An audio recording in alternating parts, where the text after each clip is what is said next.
the other day I went to the dealer and picked up my parts finally.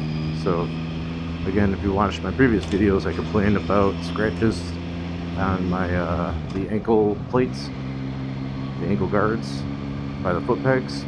On both sides, the dealer scratched them before I can even get on the bike, and they warrantied them out, and I finally picked it up a couple weeks ago. So I got the bike in May or June of last year, and finally got it a couple weeks ago. That's how long it took to warranty it out.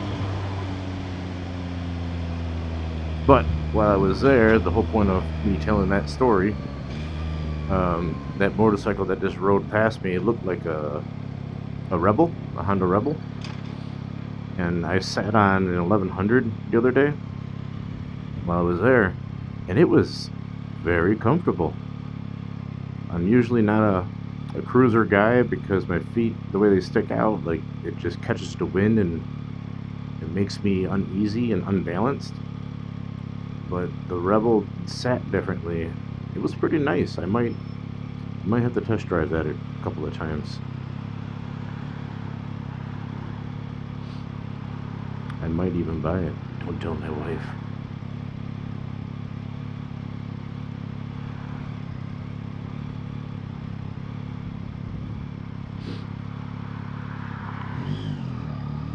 I wonder what that would be. Should have went down Dodge. There's something over there.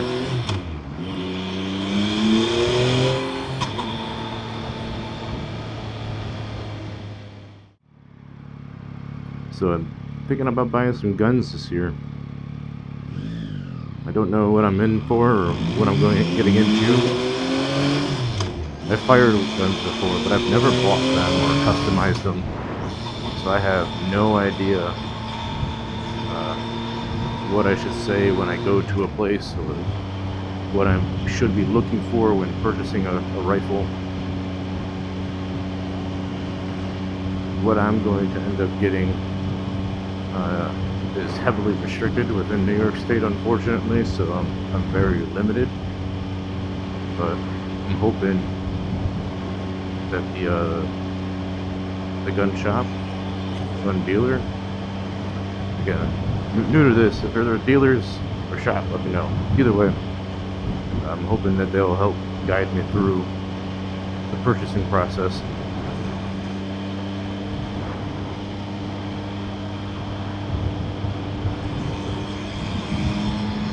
No real specific reason as to why I'm doing it, but since I'm getting it, I can always purchase a rifle for hunting, which would be nice. It's the whole reason why I bought my bow, and then I never did any hunting with it. Maybe there would be a little bit more encouragement with the rifle, I don't know. But I would love to go hunting, that'd be great. Stock up on some meat during the winter. Before the winter, I mean.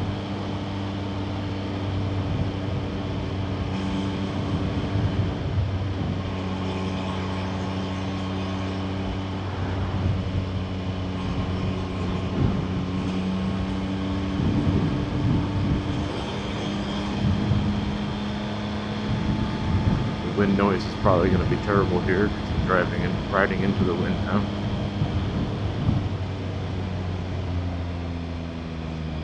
Ooh, I gotta set my clock ahead. I never did that.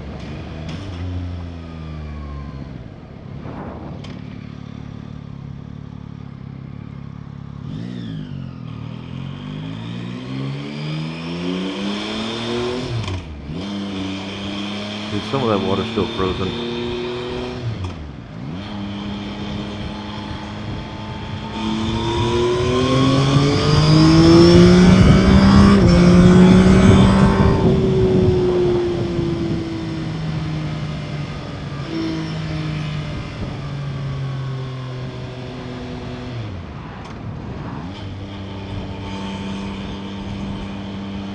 This bike is so fun. So fun. I did listen to one of the guys who was watching my video and left a comment about the tank pads, so I ended up buying a couple. They look pretty nice, and hopefully they're correct, and it won't destroy my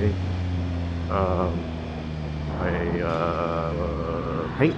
Sorry, trying to figure out where I'm going and how I'm going to get around while talking. It's still brand new to me this season, and also trying to be extra cautious, like I said, the roads.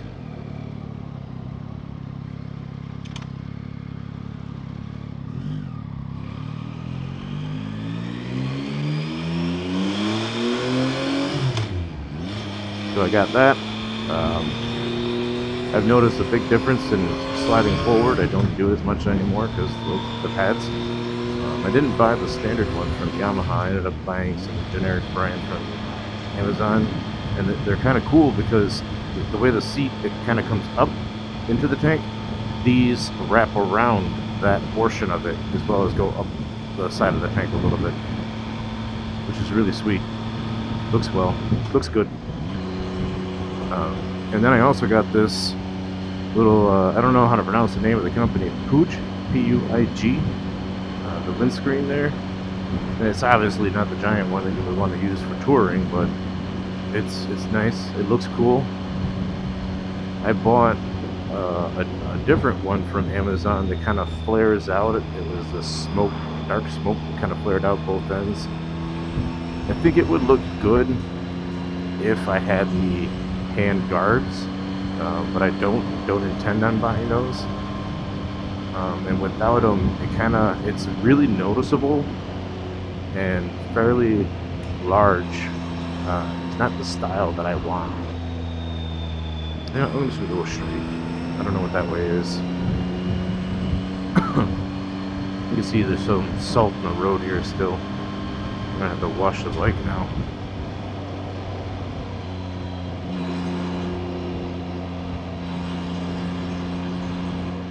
It mounted right on to the factory fairing, I guess we call it, in the front.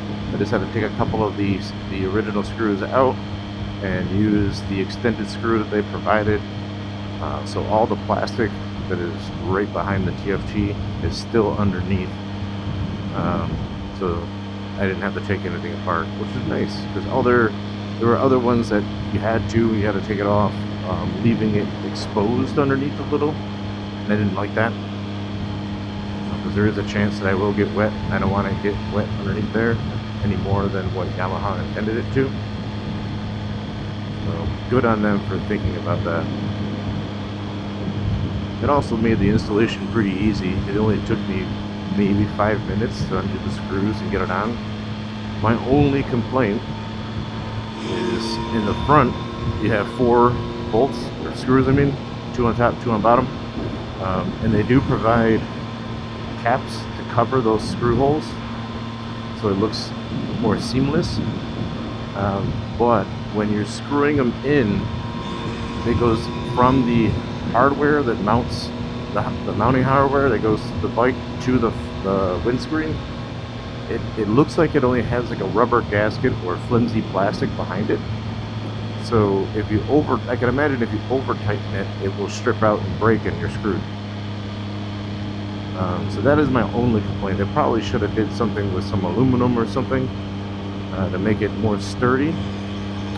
But I just didn't over tighten it. As soon as it started to, as soon as I felt some tension on there, I just stopped. I didn't want to risk it. I mean, the things are nearly $200 depending on where you buy them. So I didn't want to be out $200.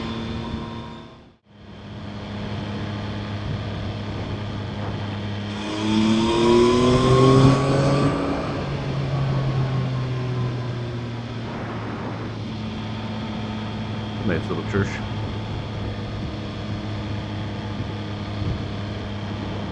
I'm not a church guy, but there are some churches around that have some really nice architecture. I'm more of an architecture guy.